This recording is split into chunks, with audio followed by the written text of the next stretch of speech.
Hello everyone, good day. Welcome to our Asynchronous Technical Assistance session on Learning Outcomes Assessment, focusing on the results in science during the second quarter Unified Assessment. To refresh all of us, technical assistance is effective when it is well planned and clearly defined by both the TA provider and a client. In this case, I am your TA provider and you are my client. It is most successful when both jointly own the planning and implementation processes and expected outcomes. A mutually devised technical assistance plan should identify the appropriate service delivery strategies to realize the desired outcomes. Based on our IPCRF, we have our KRA3 is on learning outcomes assessment. And to materialize this key result area, we have this objective which states that mentored and coached colleagues in the development and implementation of an effective harmonized intervention strategy based on analysis of results. And under this objective, we have two activities in our IPCRF in the instructional management section. First is mentored and coached colleagues in the analysis of assessment results, development and implementation of an effective harmonized intervention strategy or plan to address the learning gaps in science. And the second activity is mentored and coached colleagues in the monitoring and evaluation of the district's implementation of intervention strategy or plan to address the learning gaps in science. Now you can see that in activity 1, what is being underscored here is the mentoring and coaching as a form of technical assistance, focusing on the analysis of assessment results. And in activity 2, it's mentoring and coaching again as a form of technical assistance, but the focus is in the monitoring and evaluation of your implementation of the intervention plan. So that's two important emphasis being laid out here in activities 1 and 2.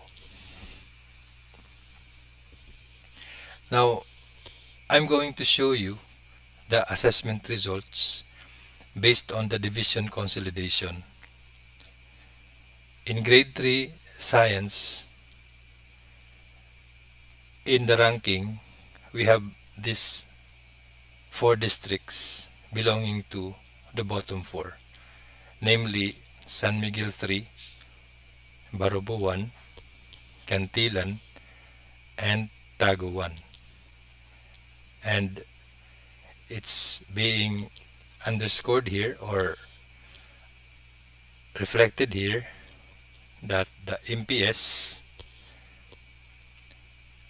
and the MPS and its corresponding proficiency levels. The MPS being the basis of the ranking. That is for grade 3 science.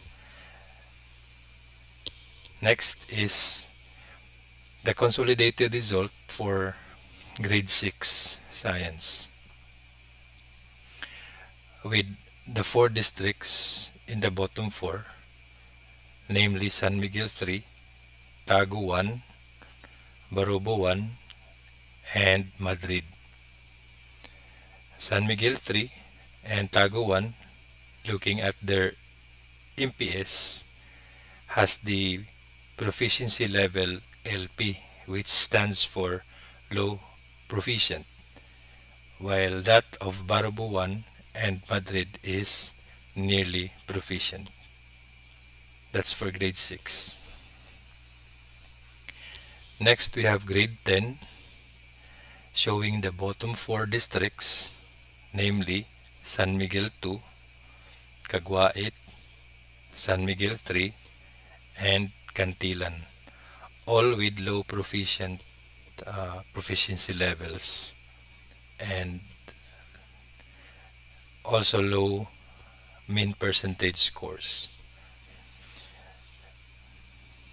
Next is senior high school, grade 12, particularly Physics 1. In senior high school, we have two sciences included during the unified assessment, Physics 1 and Biology 1.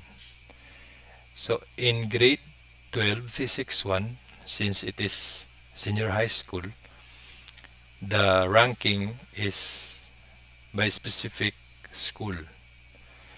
So these schools came out as bottom 4. San Miguel National Comprehensive High School of San Miguel 2, Florita Herrera National High School of Lanuza, then Carrascal National High School, and Gamot National High School of Tago 2. With San Miguel National Comprehensive and Florita National High School with low proficiency levels. And the last learning area for senior high school, grade 12, is Biology 1, showing to you the bottom 4, namely San Miguel National Comprehensive High School in San Miguel 2, then Cantilan National High School, Cantilan, then Florita National High School, Lanuza, and Lianga National Comprehensive High School in Lianga 1. And the bottom school here, San Miguel National Comprehensive High School, has a proficiency level of low proficient. Then the rest are nearly proficient. So with those results, I came up with my FAR or FAR, findings, analysis, and recommendations. The area of focus is the unified assessment results, focusing on the MPS and proficiency levels of grades 3, 6, 10, and 12 learners in science. And in Unit 1 districts, based on the Division Consolidated Report on Quarterly Learners Assessment Results for second quarter, Carrascal District placed among the bottom 4 in grade 12 Physics 1, Cantilan District placed among the bottom 4 in grade 3, grade 10, and grade 12 Biology 1. Then Madrid District placed among the bottom 4 in grade 6. And Lanuza District placed also in bottom 4 for grade 12 Biology 1 and Physics 1. With these findings and analysis, these are the recommendations. First, strengthen curriculum implementation and instructional delivery in science by imbibing the culture of establishing findings, analysis, and recommendations, or FAR, along with a follow-through mechanism. Second, based on the assessment results consolidated by the division office, strengthen the development and implementation of an effective harmonized intervention strategy or plan to address the gaps, along with the monitoring and evaluation of the implementation to serve as follow-through mechanism as well. Third, adopt relevant instructional support strategies to address harmonized needs and engage with mentoring and coaching session with assigned division EPs, that's yours truly, in the most feasible modality. So let me give a segue that underscoring on the most feasible modality, since our instruction is to approach all districts involved as bottom four. So there is a sort of traffic in the call ups for virtual engagements like virtual meeting platforms such as Google Meet, sorry, um, MS Teams, or even Zoom. So with that, there will be uh, congestion of call ups. So I decided to come up with this asynchronous technical assistance session with you. So that's my most feasible modality. So that anytime you will have that flexible time to view this video and uh, comply with all the requested documents, then that will be much appreciated. Now that is for Unit 1, and for Unit 2, the same area of focus, the same recommendations, but different findings and analysis. Taguan District is bottom 4 in grade 3 and 6.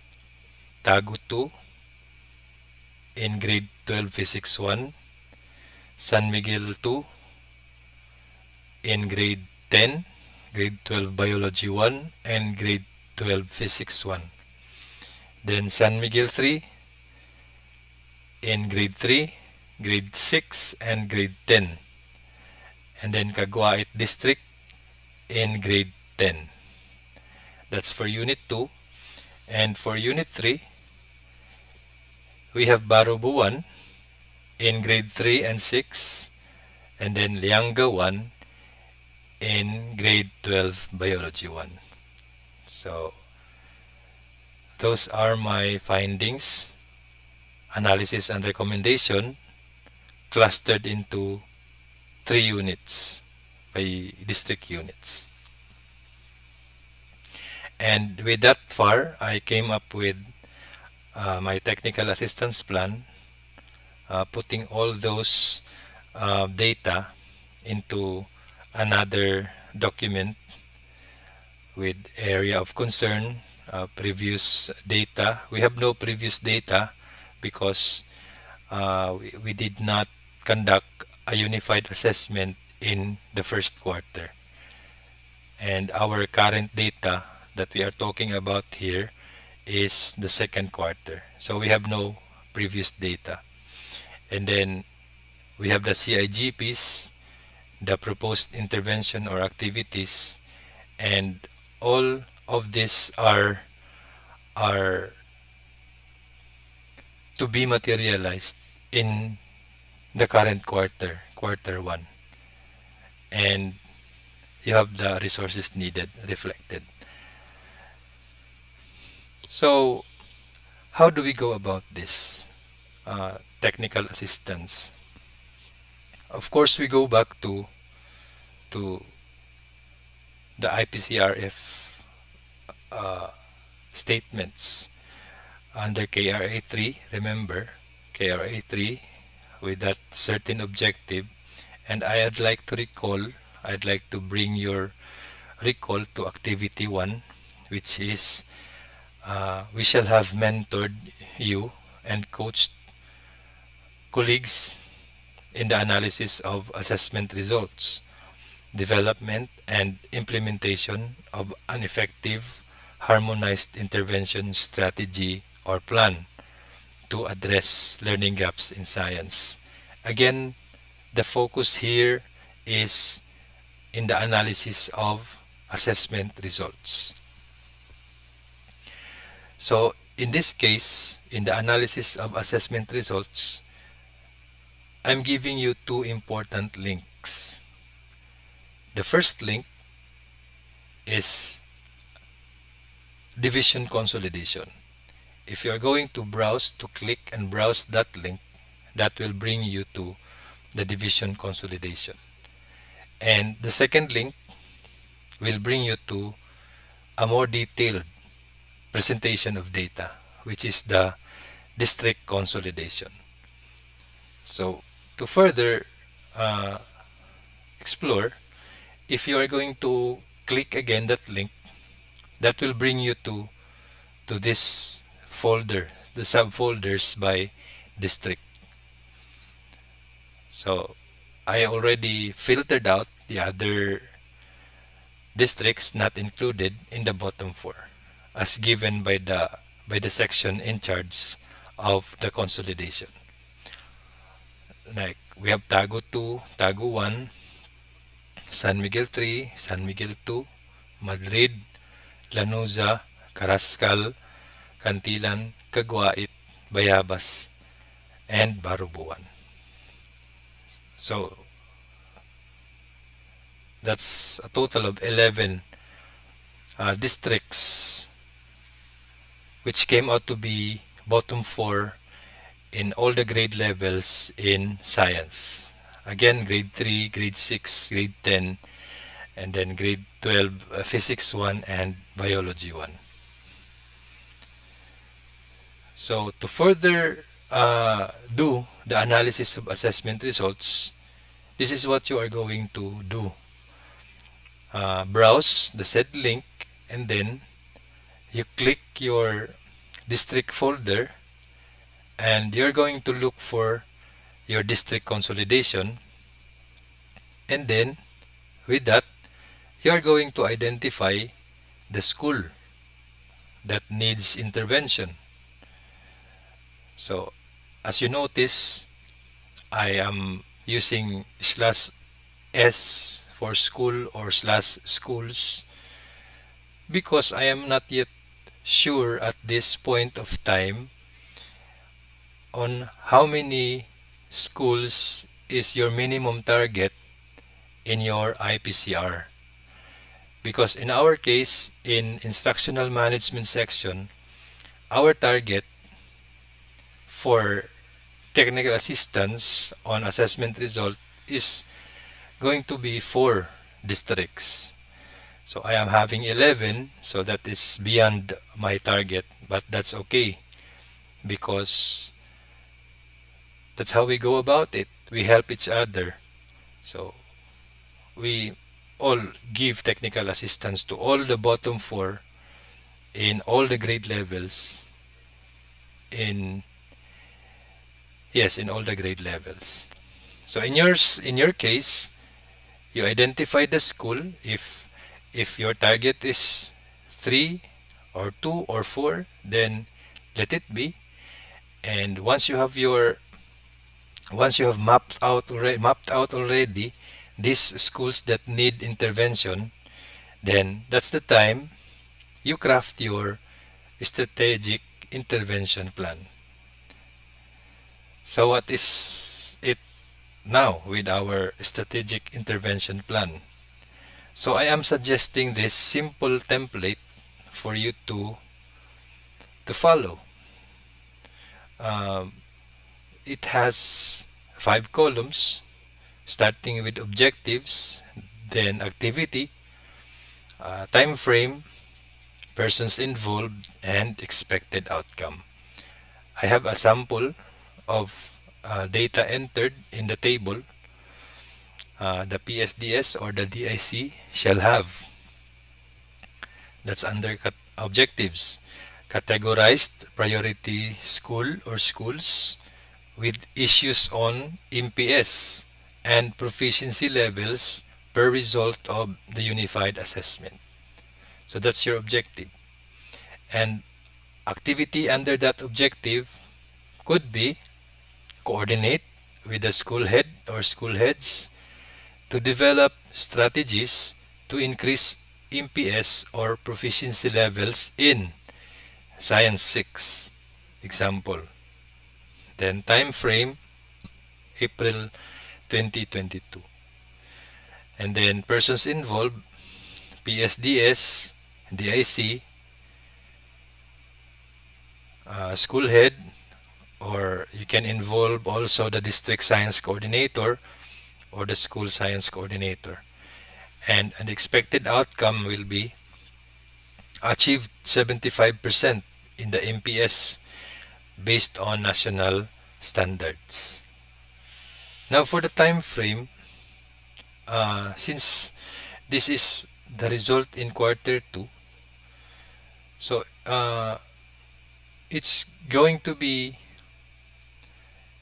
a several weeks journey.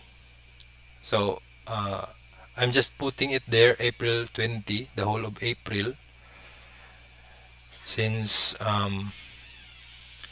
we cannot really implement an intervention in just 1 week. That is not sound. So we need to really study the nitty-gritty of our interventions, of the school heads interventions, so that we could say at the end that it is working, it is effective.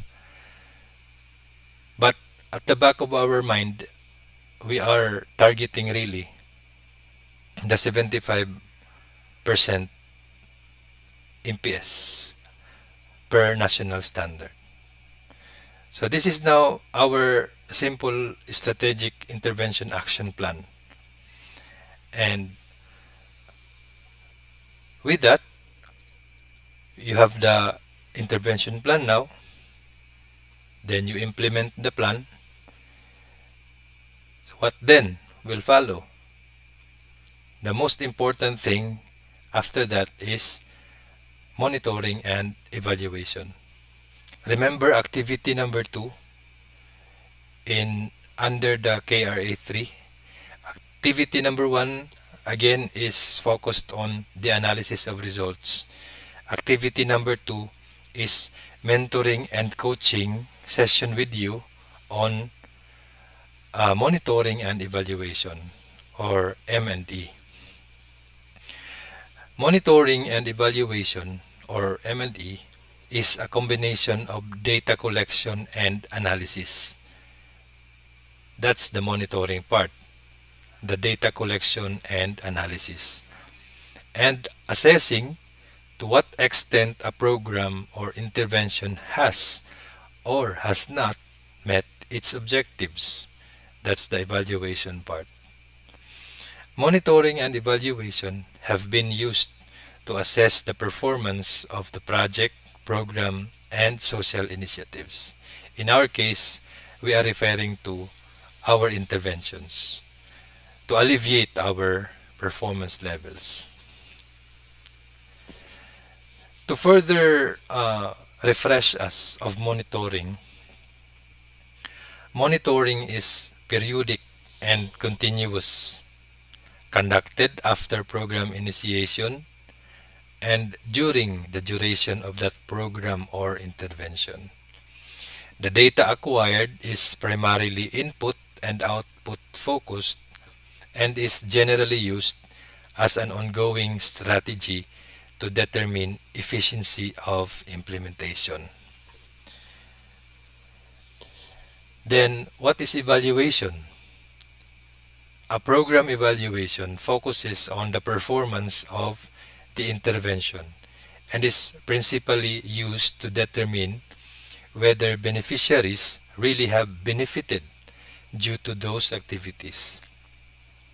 It generally looks at outcomes, assessing whether a change occurred between the outset and termination of an intervention, or at least between two specific time periods. Ideally, that change should be able to be attributed to the activities undertaken. That's evaluation. So in our M&E, I'm going to share to you the template that we are going to use. Actually, this is adapting the template used in our MEA endeavor, our monitoring and evaluation endeavor, the DMEA endeavor. You can see there the statement of the objective, and then the tabular presentation, the planned activities, target, actual accomplishment, the variance, positive or negative variance, then reason for the variance, then planned adjustment, and the lessons learned. Remember, in the intervention plan, you can see these things, objective and activity. That's why I used it again as an example. Objective, categorized priority school or schools with issues on MPS and proficiency levels per result of unified assessment. Remember, in the intervention plan, that is our objective. And under planned activities, it could be coordinate with the school head or school heads to develop strategies to increase MPS or proficiency levels in Science 6. That is my example. Then, say, for example, in your target, as reflected in your IPCRF, two schools, then that's your target, two schools. And then all the rest will be blank because still it is a plan and to be accomplished when the intervention has reached the termination phase. So actual accomplishment, that will be dependent on the target. And then variance, if like you have 100% of the schools were provided with the intervention, then that's zero variance. And then if like out of two schools targeted, you only were able to materialize one, then that's going to be a negative variance, and you have to state the reason for that variance. And how are you going to plan afterwards if you have that negative variance? So that's planned adjustment. And lessons learned. You write, this is similar to our template before, on hindering factors, on facilitating factors. So we condensed it to lessons learned. So this is our template for the monitoring and evaluation. So what are our ways forward? So I'm going to request from you the submission of the following. We have your FAR, because like what I did, looking at the division consolidation of the assessment results, I have my findings, analysis, and recommendations. The same on your end, when you browse that link on the district consolidation, wherein you map out the schools and then identify these schools that are under priority for intervention, then they are your focus for the FAR. And then number two, I'm going to request from you submission of the strategic intervention plan. You have already seen the template, the simplified template, and of course, I'm going to require you to request from you submission of the M&E plan. Also, the template was shown just earlier. And I'm also going to request you to rate this asynchronous technical assistance session, our TA video.